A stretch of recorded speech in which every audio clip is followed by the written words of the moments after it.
Chapter 6387.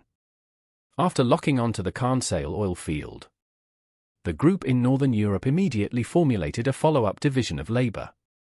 Duncan's job is to continue training the AI model. At the same time, he let the AI model screen the industrial and mining enterprises throughout Africa according to his previous ideas.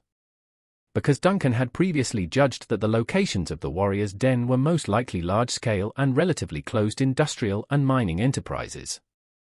Which were large-scale enterprises.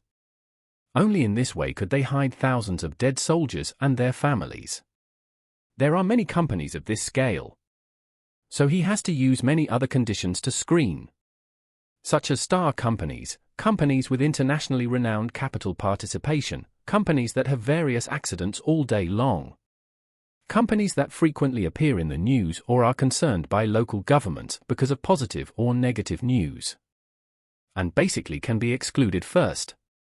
Now that we have more than a decade of satellite image data from Skyline, we can analyze suspicious clues based on the changes in satellite images of the target companies now and in the past decade, and the chances of locking on other dead soldiers' locations have also changed from almost zero to promising.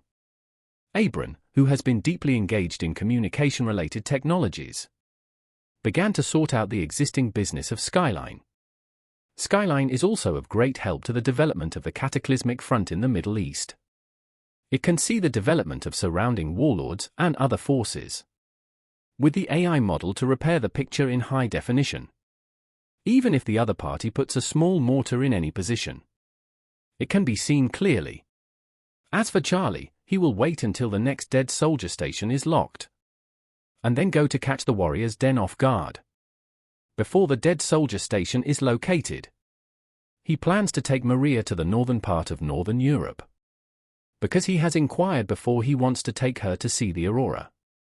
Although the territory of Northern Europe is not very large, the north is a narrow strip of land that stretches for thousands of kilometers like a tadpole's tail. Charlie and Maria decided to go to one of the towns called Lingyen, which is very close to the Arctic Circle and is a good place to watch the aurora. From Oslo to the northern part of Northern Europe, the distance is 1,000 kilometers. Airplanes are the best means of transportation. But Maria does not seem to be interested in flying. She suggested to him that they drive there. As the country is sparsely populated, the road conditions are very smooth. It only takes no more than 10 hours to drive 1,000 kilometers. Moreover, the physical fitness of both of them is different from that of ordinary people. Whether driving or taking a car, more than 10 hours is not a problem.